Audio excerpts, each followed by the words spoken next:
أعوذ بالله السميع العليم من الشيطان الرجيم. بسم الله الرحمن الرحيم. فنصلي ونسلم على خير ورى محمد بن عبد الله صلوات الله وسلامه عليه وعلى آله وصحبه ومن تابعهم بإحسان إلى يوم الدين إن شاء الله. Assalamu alaikum wa rahmatullahi ta'ala wa barakatuh. Chers frères et sœurs en islam, nous remercions Allah subhanahu wa ta'ala, nous le glorifions. Nous demandons à Allah subhanahu wa ta'ala de nous protéger contre Satan lapidé. Nous débutons notre intervention au nom d'Allah, de tout miséricorde d'Allah, de très miséricorde d'Allah. Nous vous saluons avec meilleure salutation. Assalamu alaikum wa rahmatullahi ta'ala wa barakatuh. Nous prions sur le prophète Mohammed ainsi que sa famille, les sceaux des prophètes et messagers, ainsi que sa famille et ses disciples, que Allah les agrée tous et tous ceux qui vont les suivre jusqu'au jour de la résurrection. Nous sommes en face de vous aujourd'hui avec notre 12e personne parmi les prophètes et messagers dans chronologie du Coran. Donc nous avons aujourd'hui Shuaib en face de nous. Celui qui voit Shuaib dans les rêves, qu'est-ce que ça signifie? Qu'Allah fasse que ça soit bon pour moi et pour vous sur notre chaîne Interprétation des rêves islam sur YouTube. Voilà, chers frères et sœurs en islam, Shuaib était le gendre de Moïse, Moussa alayhi salam. Quand Pharaon a éduqué Moussa alayhi salam, Moïse, il a été éduqué par Pharaon, il a été formé par Pharaon. En tout cas, c'est que quand il y a eu un malentendu entre Moïse et Pharaon, Pharaon a voulu tuer Moïse. Moïse a fui par la grâce d'Allah, il a quitté Misra, Égypte, pour venir en Madian. Madian où était installé Shuaib. Shuaib était à Madian. Il a été envoyé vers la communauté Madian. Donc, quand Moïse est arrivé à Madian, donc, il a aidé les deux filles de Shuaib. Quand on voit dans les films, souvent, on nous montre 7 ou 8 ou 9 filles. Mais dans notre Coran, Allah nous parle de 2 filles. Shuaib avait 2 filles. Donc, les 2 filles étaient au bord du puits pour puiser de l'eau, pour donner aux moutons, pour abreuver les moutons. Donc, les gens sont venus les attaquer. Moussa, alayhi salam, comme c'était quelqu'un de fort, très grand et fort, Allah subhanahu wa ta'ala lui a donné la force, il a pu pourchasser les gens et il a puisé de l'eau pour donner aux filles. Et après, les filles ont dit, est-ce que tu ne pourras pas aller voir notre père pour qu'il te récompense? Donc cette histoire est venue dans le Coran. Je pense que les savants aussi vous avez parlé de ça et ça est dans les films aussi, sur les chaînes. Donc nous allons parler de Shuaib. Shuaib a dit à Moïse, tu vas rester chez moi, tu vas faire 9 ans de travail et je te donne ma fille en mariage. Tout ça, c'était pourquoi? C'était pour le former autant que messager et prophète. Parce qu'il a été éduqué par Pharaon. Les éducations de Pharaon n'étaient pas des bonnes éducations. Pharaon, il buvait de l'alcool, forniquait, il faisait injustice, il faisait tout ce qui était mauvais, turpitude et blâmable. Donc Moïse a été élevé dans ces lieux-là, dans ces milieux-là. Donc Allah subhanahu wa ta'ala a envoyé Moussa alayhi salam, Moïse chez Shuaib pour qu'il puisse les rééduquer. Et donc il a éduqué Moïse pendant 10 ans. Il lui a appris tout et après Moïse a dit il fera 10 ans avec Shuaib. Shuaib a dit si tu fais 10 ans, ça vient de toi-même, mais je ne te force pas. Sinon, tu fais 9 ans avec moi, mais si tu fais 10 ans aussi, ça vient de toi. Tu me verras quelqu'un de bien, je ne serai pas injuste vers toi. Et Moïse a fait 10 ans avec Shuaib et après Allah lui a facilité. Il a marié la fille de Shuaib, Inch'Allah, et Allah lui a fait renvoyer chez Pharaon Donc, en allant, c'est là, il a trouvé Allah subhanahu wa ta'ala sur les buissons en feu. Et Allah lui a parlé que c'était lui, Allah, la ilaha illahu, lui seul, lahul asma'ul husna. Allah, il a les noms, il a les attributs. Il dit Allah, il est les noms attribués à lui. Donc, Allah, il est saint, il est pieux. Moussa, enlève tes chaussures et approche-toi vers les buissons qui étaient enflammés en feu, mais il n'y a pas de chalet. Donc, c'était un grand miracle. Donc, Moïse a été choisi en ce moment comme un messager pour aller vers Pharaon. Donc, Shuaib était le gendre de Moïse. Donc, quand celui qui voit Shuaib dans les rêves, qu'est-ce que ça signifie? Qu'Allah fasse que ce soit bon pour moi et pour vous. C'est notre 12e partie, 12e messager dans la chronologie. Donc, qu'Allah fasse que ce soit bon pour moi et pour vous, chers frères et sœurs en islam. Celui qui voit Shuaib dans les rêves, ça parle d'aide venant de Allah subhanahu wa ta'ala. Si tu es pauvre, Allah va t'aider dans ta pauvreté. Si tu es dans la misère, Allah va t'aider dans ta misère. Si tu es aussi malheureux, Allah va t'aider dans les malheurs. Ou bien tu chercheras l'aide chez les fortunés, tu chercheras de l'aide chez les gens qui sont bien enrichis. Tu seras quelqu'un qui demandera de l'aide venant des rois, des présidents, des ministres, des députés, des maires. Donc, tu seras quelqu'un qui demandera de l'aide. Ou bien Allah subhanahu wa ta'ala lui-même t'aidera dans tes problèmes, dans tes soucis, dans ta pauvreté, dans ta misère. Ça peut nous parler aussi, chers frères et sœurs, en islam, de la guérilla. Tu seras un homme de force, un homme de puissance, un homme qui n'a pas peur de rien, qui n'a pas peur de rien, qui est quelqu'un qui est ferme, quelqu'un qui est costaud, guerrier et combattant. Tu seras un homme puissant. Ça peut nous parler aussi, chers frères et sœurs en islam, de quelqu'un que Allah subhanahu wa ta'ala va lui donner de la fortune.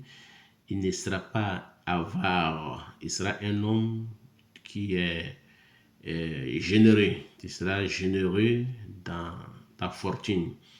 Tu donneras ta fortune comme l'aumône comme bienfaisance. Tu aideras les pauvres, tu aideras les nécessités, tu aideras les femmes veuves, tu aideras les pauvres, tu aideras les gens dans la rue, tu aideras les gens à construire des mosquées, des églises, des synagogues, des écoles, des cliniques, des hôpitaux. Donc tu vas être un homme généreux, tu ne seras pas un homme avare. Ça peut être aussi que tu peux être quelqu'un qui va gouverner les gens. Allah subhanahu wa ta'ala va te faciliter, tu vas gouverner les gens, ou les gens vont te confier leurs choses pour garder. Tu seras un homme de confiance, les gens vont te confier les matériaux pour garder, ou les matériels pour garder, et te confiera les bienfaits. Tu seras quelqu'un de confiance, tu seras quelqu'un qui respectera l'engagement, tu gouverneras les choses, les gens. Ça peut nous parler aussi, chers frères et sœurs, en islam, que tu seras quelqu'un qui va respecter les étrangers. Tu ne seras pas un raciste. Tu seras quelqu'un qui va honorer les étrangers. Tu vas faire rentrer les étrangers chez toi à la maison. Tu vas les accueillir. Tu vas les faire du bien. Tu vas les agréer. Tu vas prendre soin des étrangers. Donc, ça peut parler aussi, chers frères et sœurs, en islam, de la miséricorde d'Allah et l'agrément d'Allah après avoir être dans la colère d'Allah. Après été dans la colère d'Allah, Allah va t'agréer après le pardon, Inch'Allah. Donc, tu seras quelqu'un pardonné par Allah après avoir fait des trucs qui n'est pas bien, des trucs qui n'est pas faisable, comme des péchés, mais tu vas te repentir et tu seras agréé par Allah et Allah va enlever sa colère contre toi. Il va enlever sa colère contre toi. Donc tu ne seras pas un homme maudit ni un homme malheureux. Tu seras pardonné par Allah. On dit encore, ça peut être la facilité après difficulté. Donc, quelqu'un qui était dans la difficulté, dans tout ce qu'il fait dans la difficulté, il fait des examens dans la difficulté, des concours dans la difficulté, recherche d'emploi dans la difficulté, au chômage dans la difficulté. Donc, Allah SWT viendra avec sa facilité. Quand tu fais un concours, tu fais un examen, tu auras, et tu seras quelqu'un qui sera heureux après difficulté. Ça peut nous parler aussi des les gens qui sont emprisonnés, qui sont libérés. Tu vas les accueillir, tu vas accueillir les gens qui étaient en otage. Les gens qui étaient pris en otage, tu seras quelqu'un qui va les accueillir, tu vas les affranchir par ton pouvoir ou bien par ta fortune. Tu vas libérer ces prisonniers, tu vas libérer ces otages. Tu seras quelqu'un qui va libérer ces otages. Ou bien tu seras quelqu'un qui va aussi faire sortir des gens de prison par la grâce présidentielle, par la grâce gouvernementale, par la grâce préfectoriale. Donc, ça peut nous parler aussi des remboursements des dettes. Quand tu es endetté, surendetté, Allah subhanahu wa ta'ala facilitera, tu seras, Inch'Allah, débarrassé des dettes. Tu vas rembourser les dettes qui étaient en comble. Donc, Allah te facilitera, Inch'Allah subhanahu wa ta'ala, va te faciliter remboursement des dettes. Tu seras comblé de la joie, tu seras comblé des miséricordes d'Allah. Allah va te faciliter, tu vas rembourser les dettes des gens, tu vas retourner tout ce que tu as pris chez les gens par l'injustice. Si tu étais un policier, un militaire, un gendarme, ou bien tu étais un homme, un agent, tu avais confisqué les choses des gens. Ça peut être confisquer la permis des gens, confisquer la voiture des gens, comme on voit souvent en Afrique, les policiers qui abusent, les policiers, les gendarmes qui abusent, qui prennent les choses des gens, qui fouillent les gens, qui prennent le portable des gens, qui fait entrer les gens dans l'obscurité, dans le ténèbre, ils les fouillent, ils les enlèvent les portefeuilles, ils prennent l'argent et ils prennent tout ce qui est bien. Donc, tu vas regretter et tu vas rembourser à ces gens-là tout ce que tu as pris. Tu seras quelqu'un qui va regretter après avoir fait du mal aux gens. Voilà, chers frères et sœurs à l'islam, c'était l'interprétation, deuxième partie de notre interprétation des rêves sur notre chaîne interprétation des rêves islam sur notre chaîne YouTube. Donc, nous avons parlé de Shuaib qui était le gendre de Moïse, Moussa alayhi salam. Donc, chers frères et sœurs, l'islam, qu'Allah fasse que soit bonnet pour moi et pour vous. Et très prochainement, nous allons passer aux 13e personne parmi ces prophètes que nous avons pu vous divulguer. Nous allons vous parler des 13e personnes parmi eux. Qu'Allah fasse qu'il soit bonnet, ce sera Ayoub alayhi salam. Ayoub, tout le monde connaît Ayoub, qui est Job, qui a été éprouvé par Allah SWT, qui était prophète, qui avait beaucoup d'argent, qui était beaucoup fortuné, qui avait beaucoup de bœufs, des animaux, qui avait beaucoup de champs, d'agriculture, beaucoup d'enfants, beaucoup de femmes. Et Allah lui a éprouvé.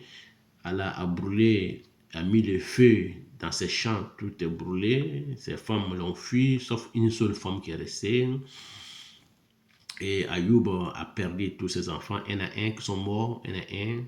Et l'argent qu'il y avait, tout est parti. Les brebis, les animaux qui, tout est mort. Donc il est resté lui seul et sa femme seule qui est restée avec lui. Et Ayoub avait une maladie où les gens ont dit il ne pourra pas rester dans la ville avec eux parce qu'il va les contaminer. Donc ils l'ont fait sortir de la ville. Il est parti en dehors de la ville. Il était isolé. Donc il était avec sa femme dans la grotte. Il s'est caché. Donc Ayoub était malade, très très malade. Mais il disait chaque fois Alhamdulillah, Alhamdulillah. Il dit que comment c'est fait que Allah il m'a honoré, il m'a donné de l'argent, de fortune, tout ça pendant des années, pendant 70 ans. Allah il m'a donné tout ça là. Donc si aujourd'hui il m'a tout repris, donc moi je ne dois pas être ingrat vers Allah subhanahu wa ta'ala, je dois remercier Allah subhanahu wa ta'ala. Certains savants disent qu'il a fait 18 ans dans cette maladie. Il y en a qui disent qu'il a fait 20 ans, chacun dit pour lui, mais il a été malade en tout cas. Mais il a remercié Allah subhanahu wa ta'ala dans sa maladie. Il n'a pas été ingrat vers Allah subhanahu wa ta'ala. Il a été jeté au dehors de la ville, donc par les gens. La femme qui restait avec lui, donc cette femme-là, elle partait chaque fois chercher de la nourriture, venait lui donner à manger. Donc la femme avait sa mèche de cheveux qui était très très jolie, lisse, comme on dit aujourd'hui, lissage brésilien, mais lissage américain, mais lissage italien. Donc ses cheveux étaient très très lisses et beaux et jolis. Donc elle était obligée, elle a coupé une partie de ses cheveux, elle a donné à la femme là, la femme l'a donné de la nourriture à la place. Donc elle est partie nourrir Ayoub. Et Ayoub, après, deuxième partie encore, la même femme a dit à la femme de Ayoub, tu me donnes deuxième partie de tes cheveux, donc sinon je ne vais pas te donner à manger. Donc ça a été comme ça, l'histoire de Ayoub. Donc elle a coupé ses cheveux et Ayoub a dit, Inch'Allah, que si je suis guéri, je vais te fouetter. Donc nous allons parler de Ayoub, Inch'Allah, tout à l'heure. Donc, chers frères et sœurs en islam, c'était l'histoire d'Ayoub que j'ai raconté un peu. Donc, nous allons parler d'Ayoub très prochainement dans notre 13e partie de l'interprétation des rêves en islam. Wallahu a'lam. Wassalamu alaikum wa rahmatullahi ta'ala wa barakatuh. Wa ila liqa.